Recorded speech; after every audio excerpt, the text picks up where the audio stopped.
قل هذه سبيلي أدعو إلى الله على بصيرة أنا ومن اتبعني وسبحان الله وما أنا من المشركين. Reci, ovo je put moj. Ja pozivam k Allahu, imajući jasne dokaze, ja i svaki onaj koji me slijedi. I neka je hvaljen Allah. Ja njemu nikoga ne smatram ravnim. Alhamdulillahi Rabbil alamin. Wassalatu wassalamu ala rasulina Muhammadin wa ala alihi wa sahbihi ajma'in. وقال ربنا عز وجل في كتابه الكريم استعيذ بالله من الشيطان الرجيم يا أيها الذين آمنوا اتقوا الله حق تقاته ولا تموتن إلا وأنتم مسلمون ثم ما بعد. Zahvala pripada Allahu Đelešanu, njega hvalimo, njega pomoć i oprosta tražimo. Neka je salavat i selam na Allahova poslanika i najboljeg čovjeka koji kada zemljom hodao, na našeg miljenika i onoga kojeg slijedimo u svom životu, Muhammeda sallallahu alejhi ve sellem. I rekao je naš gospodar u svojoj uzvišenoj knjizi: o vjernici, bojte se Allaha iskrenom bogobojaznošću i umirite samo kao muslimani. A zatim, draga braćo, plemenite sestre, selamu alaikum wa rahmatullahi wa barakatuh. Allah subhanahu wa ta'ala nas je uputio i mi danas živimo u vremenu opšteg zaborava na Allaha subhanahu wa ta'ala. Živimo u vremenu zaborava na Allahove dželešanu propise, bilo da se radi o naredbama ili da se radi o zabranama. Živimo u vremenu gafleta i totalnog nemara, za koje Allah subhanahu wa ta'ala kaže na početku sure Al-Anbiya: Bismillahirrahmanirrahim, iqtaraba linnasi hisabuhum wa hum fi ghaflatin mu'ridun. Ljudima se bliži čas polaganja računa njihovih, a oni u gafletu, oni u nemaru ne mare za to. Danas slušam kako se na radiju ljudi izigravaju sa melekom smrti. I danas u Sarajevu čuo sam dva viteza, za toga zaključujem da u Sarajevu danas vrlo popularno pričati viteve sa takozvanim Ezrailom, odnosno sa melekom smrti. Ispričaju vit na radiju, posle toga puštaju muziku. Znači totalni zaborav i totalni gaflet. Danas je vrijeme kada omladina ovog naroda živi ogvezla u bludu, u alkoholu i u harama drugih vrsta. Allahov poslanik sallallahu alejhi ve sellem opisuje ovakvo vrijeme, Allah najbolje zna da je to danas. Pa kaže, doći će vrijeme kada će biti teško držati ovu vjeru, kao što je teško držati žaravicu u svojoj ruci. Također rekao Allahov poslanik sallallahu alejhi ve sellem da bi obradovao one koji žele da drže Allahovu vjeru i da se vladaju po njoj i da žive po njoj, da onaj ko bude slijedio Allahovu dželešanu vjeru i sunet Muhameda sallallahu alejhi ve sellem u vremenu kad umetu Muhameda sallallahu alejhi ve sellem zavlada i raširi se fitna, imat će nagradu 100 šehida. I zaista je danas, braćo, teško ići putem Muhameda sallallahu alejhi ve sellem. Zbog toga što su se harami i grijesi rasprostranili po Allahovoj subhanahu wa ta'ala zemlji. Pa čak i mumin koji to mrzi i prezire, često je u situaciji da upadne u haram. Često je u situaciji da upadne u grijeh i da ga počini bilo svojom rukom, ili svojim okom, ili svojim jezikom, ili svojim uhom, odnosno da čuje nešto što ne valja. Zbog toga što je ova tema izuzetno bitna po meni i po onom što sam pitao neku braću, večerašnji ders nosi naslov Uticaj grijeha na iman. A zaista su, braćo i sestre, grijesi otrov za srce. Grijesi su za srce ono što je otrov za ljudsko tijelo. Kaže Allah subhanahu wa ta'ala suri Bekare: A'udhu billahi minash shaitani rajim, wa qalu lan tamassana an-naru illa ayyamin ma'duda. Qul attakhadhtum 'inda Allahi ahdan falan yukhlifa Allahu ahdah. An taquluna 'ala Allahi ma la ta'lamun. Allah subhanahu wa ta'ala govoreći Jevrejima, obraćajući se Jevrejima, kaže: oni govore, neće nas vatra peći osim nekoliko dana. Pa i Allah subhanahu wa ta'ala pita, reci, je li to vi od Allaha ste dobili obećanje ili govorite o Allahu ono što ne znate? Ovaj ajet je objavljen po Ibn Abbasu, kada su Jevreji u Medini, kada im je došao poslanik sallallahu alejhi ve sellem, govorili da će dunjalučki život trajati 7000 godina i da će ljudi u vatri biti kažnjeni za svaku 1000 godina po jedan dan, što znači da će u vatri provesti 7 dana. Pa kažu: وَلَنْ تَمَسَّنَا النَّارُ إِلَّا أَيَّامٍ مَعْدُودَةٍ, što znači neće nas vatra peći osim nekoliko dana. Allah subhanahu wa ta'ala im kaže kul atahadtum inna Allahi ahda, jel to od Allaha ste dobili neko obećanje ili Allahu govorite ono što ne znate. Po drugoj predaji koju prenosi Ibn Đarir, također od Ibn Abbasa radijallahu anhuma, kaže da su ovo Jevreji rekli da će nas vatra pržiti samo onoliko koliko smo obožavali tele. Allah subhanahu wa ta'ala im odgovara u ajetu koji slijedi za toga pa kaže Bela man kesebe sejjetan wa ehatat bihi hotijetuhu fa ulajke ashabu narhum fiha khalidun. Allah subhanahu wa ta'ala im kaže nije tako, nego oni koji budu zločinili, koji budu stalno grijehe radili, koje njihovi grijesi prevladaju i stignu i sa svih strana, oni će stanovnici džehennema biti. I u toj vatri će ostati vječno. Znači oni koji budu radili harame i koji harami njihovi grijesi stisnu i okruže sa svih strana, bit će stanovnici džehennema. Također kaže Allah subhanahu wa ta'ala u suri An-Nisa, A'udhu billahi minash shaitanir rajim, وَمَنْ يَكْسِبْ إِثْمًا فَإِنَّمَا يَكْسِبُهُ عَلَى نَفْسِهِ وَكَانَ اللَّهُ عَلِيمًا حَكِيمًا. Što znači onaj ko čini grijeh, ko čini haram, čini ga na svoju dušu i čini ga na svoju štetu. Allah subhanahu wa ta'ala je onaj koji sve zna i Allah subhanahu wa ta'ala je mudar. Što znači Allah zna što vi radite i Allah zna što vi činite od svojih grijeha i Allah subhanahu wa ta'ala je mudar. Iz njegove mudrosti se radi dobro, Allah najbolje zna. Rekao je Muhammed sallallahu alejhi ve sellem, čuvajte se 7 najvećih grijeha. Čuvajte se 7 najvećih harama, to na prvo mjesto uvijek dolazi širk. Širk, braćo i sestre, Allah subhanahu wa ta'ala, koji grije potrebno podrobnije objašnjavati. Pruživanje znači Allahu subhanahu wa ta'ala druga na bilo koji način, da li svjesno ili nesvjesno, da li znači javno ili tajno, da li u bilo kojem obliku, znači širk je prvi taj grijeh. Drugi je stihr. Stihr je veliko zlo koje se danas rasprostranilo po čitavoj Bosni, čitavom islamskom umetu. Samo za informaciju, čovjek da bi postao sahir, da bi postao sihribaz, da bi stupio znači u kontakt sa šejtanom lanetullah alejhi, mora uraditi neko djelo koje će šejtana zadovoljiti, a koje je Allahu mrsko.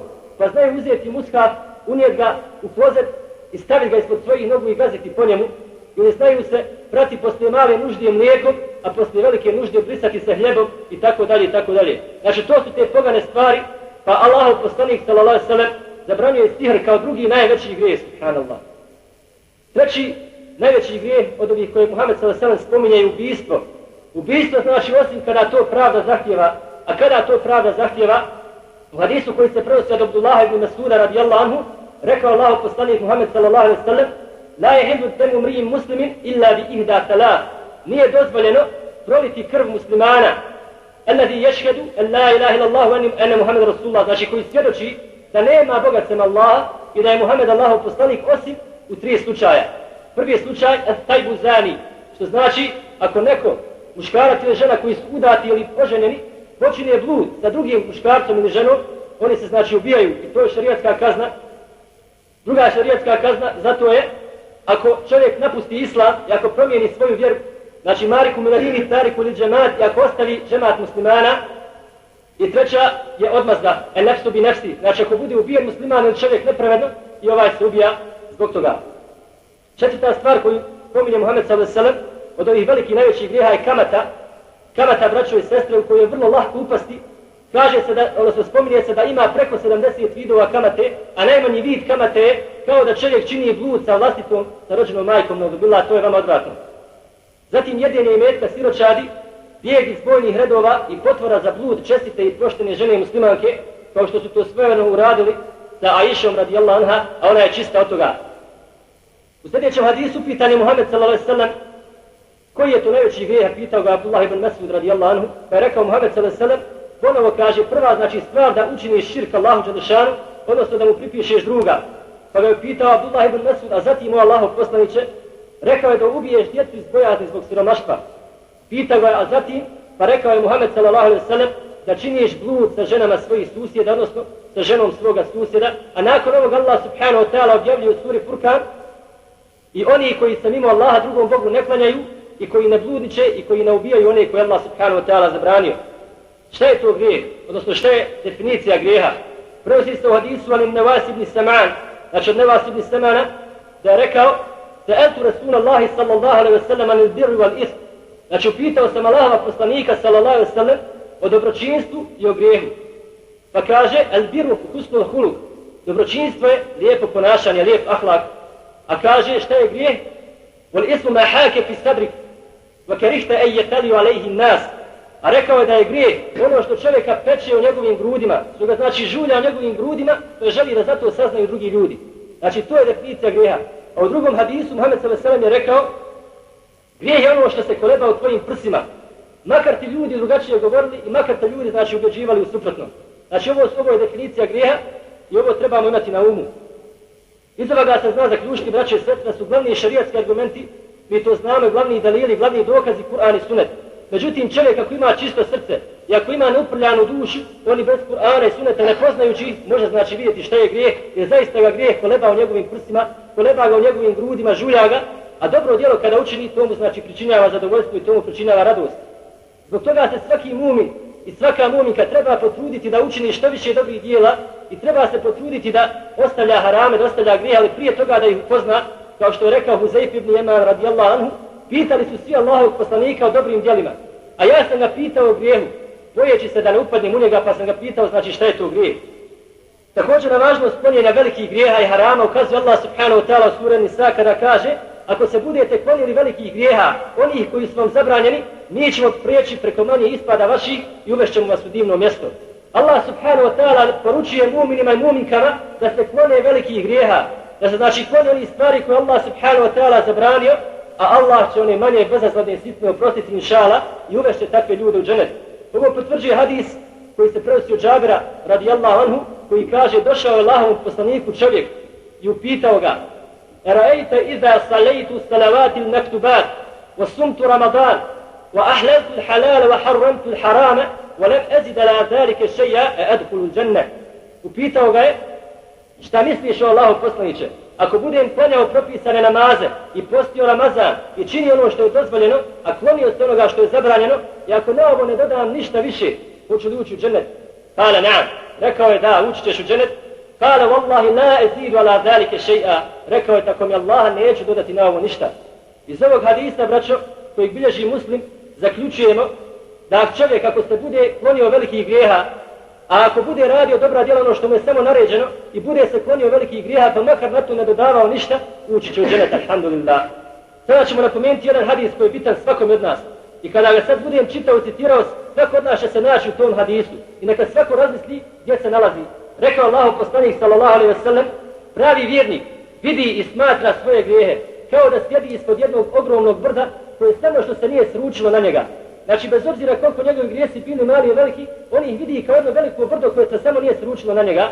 Kaže, a onaj koji ne vodi računa o svojim grijesima, smatra ih tako malehni kao da ima mušicu na svom nosu koju samo što će udariti rukom inače otići. Znači ovo je vrlo bitan hadis i ovaj hadis razdvaja prave mu'mine i oni koji još nisu došli na taj stepen. Zbog toga što mu'min zaista, i ovo je velika istina, vidi svoj grijeh, bez obzira koliko bio mali ili veliki, vidi ga velikim i trudi se i trči odmah da se pokaje Allah Đelešanu, da nese istikfar i da zamoli Allah za oprost. Oni drugi, oni zaista vide svoje grijehe malim. Vide svoje grijehe malim, šta god mu kažeš ili ga opomeneš, ma neka ući čao dženet. Oprostit će Allah, tvoja duša je čista, nema problema, a zaista to nije tako. Navešćemo sada loše posljedice grijeha po čovjekom iman, koje mogu biti i mogu se odraziti i na dunjalku i na ahiretu. Ibn Kajim al-Džavzi rahmehullah u svom djelu navodi 26 vrsta, znači 26 stvari koje negativno utiču na iman zbog grijeha, to se još primijeti na dunjalku. Ja ću navesti neke od tih stvari. Prva od tih stvari je nemogućnost sticanja znanja, braće i sestre. Jer zaista je znanje svjetlo čovjekovo, svjetlo za njegovo srce, svjetlo u njegovom životu, a zaista grijesi kada se ne množe i natalaže kod čovjeka, sprečavaju čovjeka da stiče znanje. Jednom prilikom je imam Šafija rahmehullah došao kod imama Malika i učio je pred njim, pa se imam Malik zadivio kakvu inteligenciju mu je Allah subhanahu wa ta'ala dao imamu Šafiji, kakvu mu je mogućnost spoznaje i pamćenja dao, pa mu je rekao, ja uistinu vidim da je Allah subhanahu wa ta'ala osvijetlio svoje srce, pa nemoj učiniti i nemoj dozvoliti da harami ugasi to svjetlo. Pa nakon toga reći imam Šafija, žalio sam se svom učitelju Veki na loše pamćenje, pa me uputio na to da ostavim griješenje i rekao je, znaj da je znanje Allahova blagodat, Allahovo svjetlo i Allah tu blagodat i to svjetlo neće dati grešniku. To je prva stvar.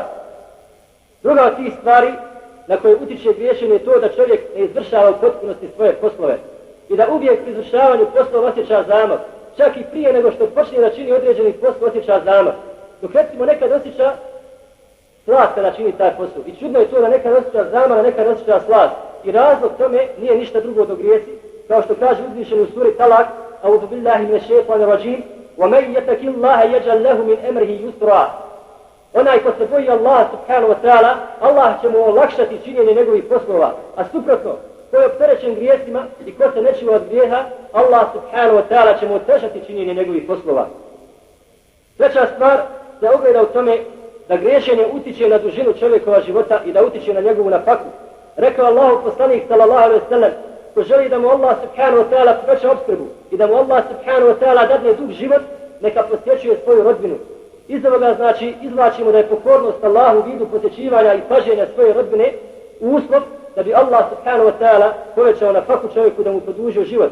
A suprotno od ovoga, ako čovjek u ovom segmentu zaboravi na ibadet, odnosno ako zaboravi na pomaganje svoje rodbine i obilaženje svoje rodbine, Allah subhanahu wa ta'ala će dati da mu život bude kraći i njegova opskrba će biti uskraćena. Četvrta negativnost koju kod čovjeka prouzrokuju grijesi, braćo i sestre, ta da je to tama koja obuhvata njegovo srce. Zaista je to tama koja obuhvata njegovo srce, pa kaže Ibn Abbas radijallahu anhu, i obratite pažnje na ove riječi i dobro ih zapamtite.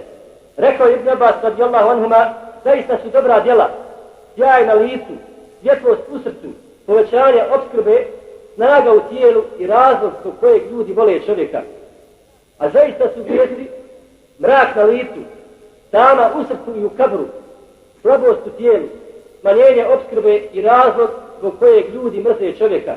I rekao je Allahov poslanik sallallahu alejhi ve sellem, neće se posvađati i razići dva čovjeka koja su se zavoljela u ime Allaha dželešanu, osim zbog grijeha. Što znači kada se ljudi posvađaju ili raziđu, a mumini vraćaju u ime Allaha dželešanu, to je samo zbog njihovih grijeha, Allah najbolje zna. Koji kod čovjeka prouzrokuju grijesi jeste, braćo, nemogućnost obavljanja jednog ibadeta koji nam je izuzetno bitan. Ibadeta koji u ovom vremenu fitne i u ovom vremenu razvrata i u ovom vremenu gafleta daje čovjeku muminu snage da izdrži i da ustraje na Allahu subhanahu wa ta'ala putu i da bude uspravan, a to je noćni namaz. Znači, peta stvar da grijesi ne daju čovjeku da ustaje na noćni namaz, ne daju mu da obavlja taj izuzetno vrijedan ibadet kod Allaha dželešanu, za koji je Muhammed sallallahu alejhi ve sellem rekao da je to najvredniji namaz poslije 5 dnevnih farza. Kaže Sufjan es-Sauri, bilo mi je zabranjeno, to jest onemogućeno, obavljanje noćnog namaza 6 mjeseci samo zbog jednog grijeha koji sam uradio. Samo znači zbog jednog grijeha bilo mi je to onemogućeno obavljanje noćnog namaza 6 mjeseci. A rekao je jedan čovjek, Hasan al-Basri, rahimehullah, došao mu je rekao, o Ebu Sejide, šta je to sa mnom? Pa ja spremim sve za noćni namaz, ali nikako ne mogu ustati. I prespavam čitavu noć, pa mu je rekao Sufjan es-Sauri, stegli su se tvoji grijesi. Također rečeno je Abdullah ibn Mas'ud radijallahu anhu od nekih ljudi, šta nam je pa ne možemo obavljati noćni namaz, umjesto spavamo, prespavamo čitavu noć. Rekao im je Abdullah ibn Mas'ud radijallahu anhu, udaljite se od svojih grijeha, odnosno napustite svoje grijehe. Šesta stvar na koju utiče mnoštvo grijeha je to da čovjek biva, odnosno to biva razlogom da Allah subhanahu wa ta'ala zapečati čovjekovo srce i da čovjekovo srce bude zakatančeno ili zapečačeno. Rekao Allah subhanahu wa ta'ala u suri Mutaffifun, A'udhu billahi minash shaitanir rajim, kalla bal rana ala qulubihim ma kanu yaktubun. To znači u prijevodu, a nije tako, nego loša djela, odnosno ono što ste radili, prekrilo je vaša srca. Znači to je uslovilo da na vaša srca bude stavljen prekrivač. Pa su pitali Muhammeda sallallahu alejhi ve sellem, o Allahov poslaniče, kakav je to prekrivač? Pa je rekao Muhammed sallallahu alejhi ve sellem, kada čovjek griješi, na njegovo srce se stavi jedna crna tačka. Pa ako ostavi taj grijeh, pokaje se i zatraži oprosta, ta crna tačka nestane, ona se ukloni. Međutim, ako čovjek ostane na tom grijehu i ako ga poveća, njegovo srce obozne totalna crnina, znači srce totalno pocrni i to je taj prekrivač u kojem Allah subhanahu wa ta'ala kaže u ovom majetu. Također kažu prvaci selefa da su to grijesi na kojima se ustrajava, znači da zbog grijeha na kojima se ustrajava Allah subhanahu wa ta'ala čini da srce čovjeka bude prekriveno. I ovo je za nas najbitnija stvar i vrlo bitno. I molim Allaha subhanahu wa ta'ala da sve sačuva ovoga stanja, odnosno da sačuva grijeha, da ne bismo došli u ovakvo stanje. Jer vidjet ćete poslije, kada čovjekovo srce bude prekriveno, ono čovjek dovede i do toga da čovjek negira i džehennem i da ne vjeruje jasno Allahove ajete. Rekao je Hasan al-Basri da su to grijesi koji se ponavljaju sve dotle dok srce potpuno ne pocrni. Znači taj prekrivač je ponavljanje grijeha sve dotle dok srce potpuno ne pocrni. Također ovo vodi do toga da čovjek više ne vjeruje u jasno Allahove ajete kao što sam rekao. Pa Allah subhanahu wa ta'ala to potvrđuje u suri Bekare kada kaže وَلَقَدْ أَنْزَلْنَا إِلَيْكَ آيَاتٍ بَيِّنَاتٍ وَمَا يَكْفُرُ بِهَا إِلَّا الْفَاسِقُونَ. Kaže Allah subhanahu wa ta'ala, mi tebi objavljujemo jasne ajete, objavljujemo ti jasne dokaze o Muhammede, a u njih ne vjeruje samo onaj koji puno griješi, znači samo fasici, veliki grešnici ne vjeruju te ajete. Zbog čega? Zato jer su njihova srca prekrivena onim što su činili, onim što su radili. Također ovo dovodi čovjeka dotle da negira džehennem. Znači teški grešnici zbog katanca na njihovim srcima negiraju džehennem i dženet i ostalo. Pa kaže Allah subhanahu wa ta'ala: فَأَمَّا الَّذِينَ فَسَقُوا فَمَأْوَاهُمُ النَّارُ كُلَّمَا أَرَادُوا أَن يَخْرُجُوا مِنْهَا أُعِيدُوا فِيهَا وَقِيلَ لَهُمْ ذُوقُوا عَذَابَ النَّارِ الَّذِي كُنتُمْ بِهِ تُكَذِّبُونَ. Što znači Allah subhanahu wa ta'ala spominje stanje na sudnjem danu, stanje teških grešnika koji su negirali džehennem, pa kaže: a što se tiče onih koji su puno griješili, spasnika, njima je spremljena vatra. Svaki put kada budu htjeli izaći iz te vatre, svaki put kada pokušaju da je napuste, da je ostave, reći će im se: vratite se u nju i trpite kaznu u vatri koju ste smatrali lažnom. Trpite znači kaznu u vatri koju ste poricali. Ovo je negativnost grijeha, da smo napravili 6 stvari na dunjaluku zbog koji će čovjek osjetiti negativne posljedice svojih loših dijela. Također postoje i mnogo teže kazne, i mnogo teži azabi, mnogo teže posljedice, a to je na ahiretu. Konkretno navešćemo primjere kažnjavanja ljudi u kaburu zbog njihovih grijeha. Prolazio poslanik Muhammed sallallahu alejhi ve sellem sa nekoliko svojih ashaba, a jahao je na magarcu pored 2 kabura ljudi koji su umrli u predislamskom dobu. Pa kad je došao do tih kabura, njegova jahalica se jako uznemirila, čak se uzdigla na zadnje 2 noge, pa je upitao Muhammed sallallahu alejhi ve sellem: ko su ova 2 čovjeka što leže ovdje? Rekli su mu: to su ljudi koji su znači umrli prije dolaska Islama. Pa je rekao Muhammed sallallahu alejhi ve sellem: zbog njihovih grijeha oni se kažnjavaju. Kažnjavaju se zbog toga, jedan se kažnjava što se nije čuvao pri obavljanju mokraće, odnosno nije se sklanjao od ljudi ili ga je ta mokraća prskala i nije na to obraćao pažnju i nije o tome vodio računa. Isto tako ulema kaže da podavim se misli na ljude, da će biti kažnjeni u kaburu ljudi koji se ne peru poslije velike nužde, a kaže drugi se kažnjava zbog toga što je klevetao, odnosno što je prenosio riječi sa ciljem da ljude zavadi. Znači to su razlozi tada zbog čega se oni kažnjavaju u kaburu. Treći razlog kažnjavanja u kaburu, braćo, je grijeh utaja ratnog plijena. Jedan od ashaba je predstavio u bitci sa Jevrejima, pa su ashabi rekli: neka mu je prijatan šehadat na Allahovom putu, on je šehid. Pa je predstavnik sa selam rekao: ne, nego mu klanjajte dženazu, a to je zbunilo ljude. Tada se znači dženaza izvlači propis da se dženaza ne klanja šehidu. Kaže: klanjajte mu dženazu, jer on uzeo od ratnog plijena jedan komad platna, pa će sad na tom platnu biti potpaljena džehennemska vatra. Četvrta stvar je laž, stalno laganje, i čovjek neće prestati lagati dok ga Allah subhanahu wa ta'ala ne upiše kod sebe među lažljivce. Isto tako neće prestati govoriti istinu dok ga Allah subhanahu wa ta'ala ne upiše kod sebe među one koji govore istinu. A laž je, braćo, blizu ljudi. Dovoljno je čak čovjek da kaže svom djetetu: dođi vam evo ti čokolada, a da mu ne da tu čokoladu, on je lažljivac. Isto kao što je jednom prilikom Buharija rahimehullah radijallahu anhu došao do čovjeka od kojeg je trebao zapisati hadis, a taj čovjek je svog konja pozivao na jednu zobaricu, pa kad mu je konj došao, on je sklonio zobaricu i ufatio konja. Pa je rekao Buhari: ovdje sada ti hadis citiram, kaže: ne vallahi, ako tako lahko prevariš konja, ja nisam siguran da mene neš prevar. Znači laž je stvar, odnosno grijeh, teški grijeh zbog kojeg će ljudi biti kažnjeni na ahiretu u kaburu. Kazna za ovaj grijeh je, braćo, da će se lažljivcu kidati njegovi obrazi. Znači odsjetat će mu se obrazi i bit će trpano u njegova usta, znači bit će mu davati da jede te svoje obraze i tako sve do sudnjeg dana. Peta stvar je ostavljanje Kur'ana, odnosno čovjek i žena, mladić ili djevojka, koju je Allah subhanahu wa ta'ala podučio Kur'anu, njegovom učenju, njegovim propisima, i oni ostave Kur'an. Više je kažnjeni žestoko na ahiretu, naudu billah, da nas Allah sačuva sve te kazne. Njihova kazna će se ugledati u tome što će biti udarani kamenjem u lice. Pa kad im se povrati u lice prvobitno stanje, ponovo će biti udarani kamenjem u lice i sve do sudnjeg dana, a onda će vidjeti svoje mjesto u dženetu ili džehennem. Šesta stvar je zinaluk, blud, znači stvari teški haram o kojem ne treba puno pričati, a kazna za ovaj haram, kazna za ovaj grijeh će biti to, kao što kaže Muhammed sallallahu alejhi ve sellem: čuo sam strahovitu vrisku. Znači kada je bio na Mi'rađu sallallahu alejhi ve sellem, čuo sam strahovitu vrisku, pa sam došao, pitao sam, znači meleka, vidio sam ljude koji su goli, a ispod njih liže plamen vatre, znači prželi strahovito vrište, i pitao sam ko su ovi, rečeno mi je: to su oni koji su činili zinalu, to su bludnici. Sedma stvar je, braćo, kamata. Kao što rekao, postoji više od 70 vrsta kamate, a kazna za one koji će se baviti kamatom, odnosno koji se bave kamatom da nas Allah sačuva od teškog grijeha, je da će plivati u rijeci krvi. Plivat će u rijeci krvi, a sa obale će biti glađani kamenjem u lice. Pa kaže, kada ga pogodi kamen njegovo lice, potonut će taj čovjek dole. Pa će ponovo biti, znači, spovići iz te krvi, pa će ga opet gađati, sve tako dok ne dođe sudnji dan. Osma stvar je dug. Dug da nas Allah sačuva i da nam pomogne da vratimo dugove, a kazna za ovaj grijeh, odnosno kazna za ovo, će biti to da će dužniku biti uskraćen džennet. Znači dužniku će biti zbog toga uskraćen džennet. Deveta stvar je, braćo i sestre, gibet. Gibet ili treć ili prenošenje riječi u drugačijem obliku. A kazna za to će biti da će čovjek biti doveden pred čovjeka koji je gibetio. Odnosno bit će doveden pred njegov leš, pred njegovu lešinu i bit će mu naređeno, jedi sada to. I čovjek neće moći to da odbije, morat će to da jede. A zato Allah subhanahu wa ta'ala kaže da vam ne bi bilo mrsko, da vam nije mrsko da jedete meso umrlog brata svoga, vama je to odvratno. Pa kada prolazite putem ili cestom, ili kada vidite lešinu koju je satralo auto, zavesti brata i sestro da moraš doći i jesti tu lešinu.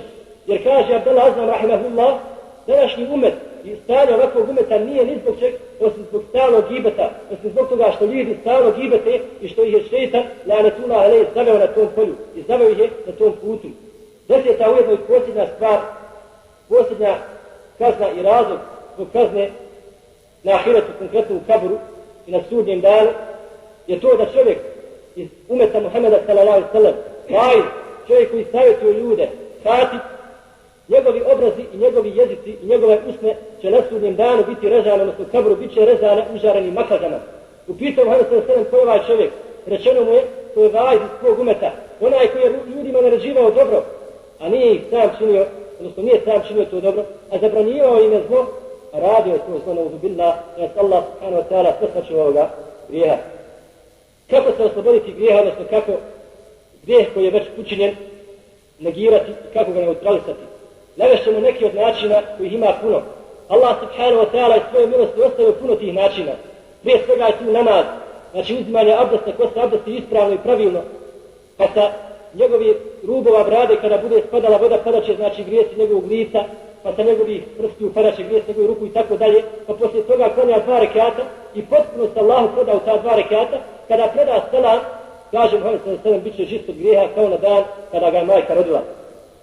Nakon toga, braćo i sestre, stalna tauba i stalno pokajanje Allahu subhanahu wa ta'ala, stalno pokajanje Allahu dželešanu, kao što kaže Muhammed sallallahu alejhi ve sellem u jednom hadisu kuciju prenosi od svog gospodara, je Allah dželešanu rekao: Ja ibadi, innakum tuhti'una bil lejli wan nahar, wa ana aghfiru dhunuba jami'a, fastaghfiruni aghfir lakum. O robovi moji, vi griješite i danju i noću, vi ste griješnici i danju i noću, pa me molite za oprost, a ja ću vam oprostiti vaše grijehe, jer ja sam onaj koji će te grijehe oprostiti. Također rekao je Muhammed sallallahu alejhi ve sellem u hadisu koji bilježi Buharija: Wallahi inni astaghfirullah wa atubu ilayhi fil yawmi akthar min 70 marratan. Što znači, tako mi Allaha, ja se Allahu pokajem dnevno 70 puta i zatražim oprosta. U drugom rivajetu kaže Muhammed sallallahu alejhi ve sellem 100 puta. Pogledajte, braćo i sestre, mi koji smo griješnici, da li to radimo manje, ako radimo više, alhamdulillah, a Muhammed sallallahu alejhi ve sellem oprošteni su mu grijesi, opet je 100 puta i više i manje od toga kajao Allahu dželešanu, pa gdje smo tu mi? Sljedeća stvar je, braćo, sadaka, to je udjeljivanje na Allahovom putu koliko se može. A znajte da sadaka može biti i osmijeh bratu u lice. Znači kada sretneš svoga brata sa nasmijanim licem, i to je sadaka. I mi zaboravljamo često na ovu stvar. I nemojmo, braćo, da ju zaboravljati, jer zaista mi nemamo toliko podijeljene sadake da ovako lahku stvar možemo olahko propustiti. Rekao je Allahu poslanik sallallahu alejhi ve sellem u hadisu koji se bilježi od Muaz ibn Džabala radijallahu anhu: "Wasadaqatu tusfi'u al-khati'ata kama yusfi'u al-ma'u an-nar." Što znači sadaka briše grijehe, sadaka briše harame, neutrališe i uništava ih kao što voda uništava vatru. Znači stala sadaka. Sljedeća od stvari je, braćo, dova na kraju sjela. I nemojte nikada zaboravljati dovu na kraju sjela. Jer je rekao Allahu poslanik Muhammed sallallahu alejhi ve sellem: ko sjedi u društvu gdje se puno i svašta priča, da prije nego što ustane prouči subhaneke Allahumma wa bihamdik, ašhadu an la ilaha illa anta, astaghfiruke wa atubu ilejk, bit će mu oprošteni grijesi sa tog sjela. Peta stvar, bolesti, žalosti i tuge. Znači neće muslimana zadesiti ni bolest, ni žalost, ni tuga, niti bilo kakav uzor, čak ni ubod trna, a da mu Allah subhanahu wa ta'ala ne oprosti neke njegove grijehe zbog toga. Tako, braćo, kada se razbolite, a molim Allah da opet sačuva od toga, budite strpljivi i molim Allah da budemo strpljivi, jer to je brisanje čišćenje grijeha, kao što je rekao poslanik sallallahu alejhi ve sellem, čišćenje jednom od ashaba kad je bio bolestan. Sljedeća ujedno posljedna stvar je stalno sjećanje, braćo, na ahiret. Stalno sjećanje na ahiretsku patnju, na ahiretske događaje, na ahiretske detalje. Stalno sjećanje na smrt. Najveće kada ustanete na noćni namaz, ako neko ustaje od vas, prekrijte se nečim po svojoj glavi i stvorite sebi potpuni mrak i zamislite da ste u kaburu i da ste postavljeni u sljedeći položaj, da su vam došli meleci da vas ispituju, da vam postavljaju pitanja zbog kojih živimo na ovom svijetu. Jer vallahi ne živimo ni zbog čeg drugog. Sve će proći, ali to će sigurno doći. Proći bogatstvo i žena i mladost i ljepota i sve, i siromaštvo. Ali kada dođu meleci, oni će sigurno doći i kada ti postave pitanje ko ti je gospodar i šta ti je vjera i ko ti je poslanik, tu ćemo morati da položimo račun. Jer ako ga ne položimo, teško nama, ako ga položi blago njemu. Isto je tako ashabi, braćo, konkretno Omer radijallahu anhu, nije slučajno stavljao svoju ruku u vatru i govorio kuša vatru sine Hatabu. Isto je tako kada čovjek ubije sebi vodu za kupanje, pa kada voda provri, sjeti se Allahov roba da će ljudi na sudnjem danu u džehennemu morati piti tu vodu, da nikakve druge vode, niti pića, niti gostije neće imati, osim te ključane vode, za koju Allah subhanahu wa ta'ala kaže da će njihova crijeva trgati, da će njihovu utrobu razdarati. Subhanallah, da nas Allah sačuva takve kazne i takvog stanja.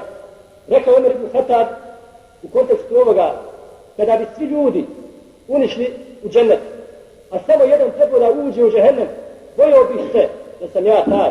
A kada bi svi ljudi ušli u džehennem, a samo jedan u džennet, nadao bi se da sam ja taj.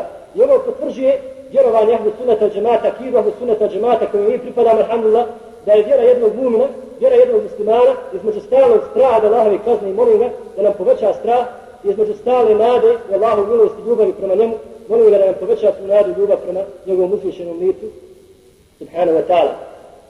Na kraju braćo molim uzvišenog Allaha, gospodara svih svjetova, da ove moje riječi budu iskrene i da me Allah subhanahu wa ta'ala sve sačuva od rijana, nifaka i suma, da mi podari ihlas i da ne budem od onih koji ljudima naređuju dobro, a ne rade to, a zabranjuju im zlo, a sami ga čini na uzubillah.